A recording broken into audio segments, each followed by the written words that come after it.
Ladies and gentleman, ಕಾನೂನು ಅನ್ನೋದು ಎಲ್ಲರಿಗೂ ಒಂದೇನಾ? ಈ ಪ್ರಶ್ನೆ ನಮ್ಮನ್ನ ಕಾಡ್ತಾ ಇದೆ.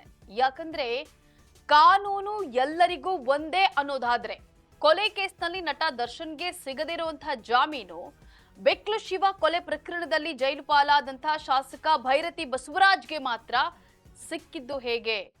ಎರಡೂ ಪ್ರಕರಣದಲ್ಲೂ ಕಾನೂನಿನ ಸರ್ಕಾರದ ಹಾಗೂ ಪೊಲೀಸರ ನಡೆ ಮಾತ್ರ ಬೇರೆಯದ್ದೇ ಆಗಿದೆ.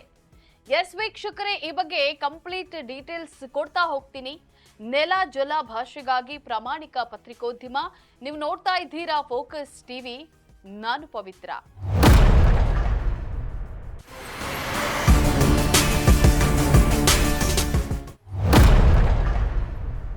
ವೀಕ್ಷಕರೇ, ನಟ ದರ್ಶನ್ ಜೈಲು ಸೇರೋದಕ್ಕೂ ಕಾರಣವಾಗಿದ್ದು ಏನು ಅಂತ ಮೊದಲು ನೋಡೋಣ. ರೇಣುಕಾಸ್ವಾಮಿ ಪವಿತ್ರ ಗೌಡಗೆ ಅಶ್ಲೀಲ ಸಂದೇಶ ಕಳಿಸಿದ್ದು ತಪ್ಪು. ತನ್ನ ಬೆಂಬಲಿಗರು ಅಪಹರಿಸಿದ್ದ ರೇಣುಕಾಸ್ವಾಮಿ ಮೇಲೆ ದರ್ಶನ್ ಹಲ್ಲೆ ನಡೆಸಿದ್ರೆ ಅದು ಕೂಡ ತಪ್ಪೆ. ಈ ಪ್ರಕರಣದಲ್ಲಿ ಜೈಲು ಪಾಲಾದಂತಹ ದರ್ಶನ್ಗೆ ಹೈಕೋರ್ಟ್ ಜಾಮೀನನ್ನ ನೀಡಿತ್ತು. ಆದ್ರೆ ಆಗ ಸರ್ಕಾರ ಮತ್ತು ಪೊಲೀಸರು ಸುಪ್ರೀಂ ಕೋರ್ಟ್ ಮೆಟ್ಟಿಲೇರಿದ್ರು. ಕೊನೆಗೆ ಸುಪ್ರೀಂ ಕೋರ್ಟ್ ದರ್ಶನ್ಗೆ ಬೇಲ್ ಕೊಟ್ಟ ಹೈಕೋರ್ಟ್ಗೆ ಮಂಗಳಾರತಿಯನ್ನ ಮಾಡಿ ಜಾಮೀನು ರದ್ದು ಮಾಡಿತ್ತು. ಇಲ್ಲಿ ಸರ್ಕಾರಕ್ಕೆ ರೇಣುಕಾಸ್ವಾಮಿಗೆ ನ್ಯಾಯ ಕೊಡಿಸುವಂತ ಹಠವಿತ್ತು. ಆದ್ರೆ ಅದೇ ಹಠ ಬೆಕ್ಲು ಶಿವ ಸಾವಿನ ಬಗ್ಗೆ ಯಾಕಿಲ್ಲ ಅನ್ನೋದೇ ಈಗಿರುವಂತಹ ಪ್ರಶ್ನೆ. ಈಗ ಬೆಕ್ಲು ಶಿವ ಕೊಲೆ ಪ್ರಕರಣಕ್ಕೆ ಬರೋಣ.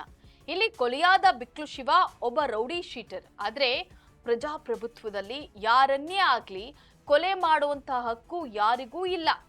ಈ ಕೇಸ್ನಲ್ಲಿ ಶಾಸಕ ಭೈರತಿ ಬಸವರಾಜ್ ಹೆಸರು ಕೇಳಿ ಬಂದಾಗ ಪೊಲೀಸರು ದರ್ಶನ್ ವಿಚಾರದಲ್ಲಿ ತೋರಿದಂತಹ ಮುತುವರ್ಜಿ ತೋರಲೇ ಇಲ್ಲ. ದರ್ಶನ್ ಜಾಮೀನು ರದ್ದತಿಗೆ ಸುಪ್ರೀಂ ಕೋರ್ಟ್ ತನಕ ಹೋದಂತಹ ಸರ್ಕಾರ ಭೈರತಿ ಬಸವರಾಜ್ಗೆ ಬೇಲ್ ಸಿಕ್ಕಾಗ ಮೌನಕ್ಕೆ ಶರಣಾಗಿದ್ಯಾಕೆ? ಇಲ್ಲಿ ಪೊಲೀಸರು ಭೈರತಿ ಕೇಸ್ನಲ್ಲಿ ಸಾಕ್ಷ್ಯಗಳನ್ನ ಅಷ್ಟೇ ಬಲವಾಗಿ ಮಂಡಿಸಿದ್ದಾರೋ ಅಥವಾ ರಾಜಕೀಯ ಪ್ರಭಾವಕ್ಕೆ ಮಣಿದಿದ್ದಾರೋ ಅನ್ನುವಂತಹ ಅನುಮಾನ ಮೂಡೋದು ಸಹಜ ಅಲ್ವಾ? ನಮ್ಮ ಪ್ರಶ್ನೆ ಇಷ್ಟೇ. ದರ್ಶನ್ ಒಬ್ಬ ಖ್ಯಾತ ನಟ. ಅವರನ್ನ ರಾಜಕೀಯ ಪಕ್ಷಗಳು ಸ್ವಾರ್ಥಕ್ಕೆ ಬಳಸಿಕೊಳ್ಳಲು ಪ್ರಯತ್ನವನ್ನ ಮಾಡ್ತಾ ಇತ್ತು. ಆ ಆಮಿಷಗಳಿಗೆ ಬಗ್ಗದಂತಹ ದರ್ಶನ್ ಕೇಸನ್ನ ಬಿಗಿಗೊಳಿಸಲಾಯಿತು.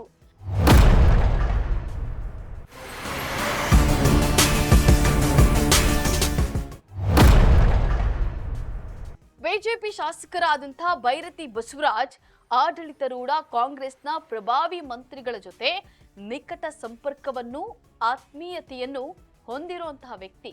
ಇದೇ ಕಾರಣಕ್ಕೆ ಸರ್ಕಾರ, ಕಾನೂನು, ಪೊಲೀಸರು ಎಲ್ಲರೂ ಮೌನ ವಹಿಸಿದ್ದಾರಾ? ಈ ಪ್ರಶ್ನೆ ನಮ್ಮನ್ನ ಕಾಡ್ತಾ ಇದೆ. ಎಸ್ ವೀಕ್ಷಕರೇ, ಇದಾಗಿತ್ತು ಫೋಕಸ್ ಟಿವಿಯ ವಿಶೇಷ ವರದಿ. ನೆಲ ಜಲ ಭಾಷೆಗಾಗಿ ನೋಡ್ತಾ ಇರಿ ಫೋಕಸ್ ಟಿವಿ.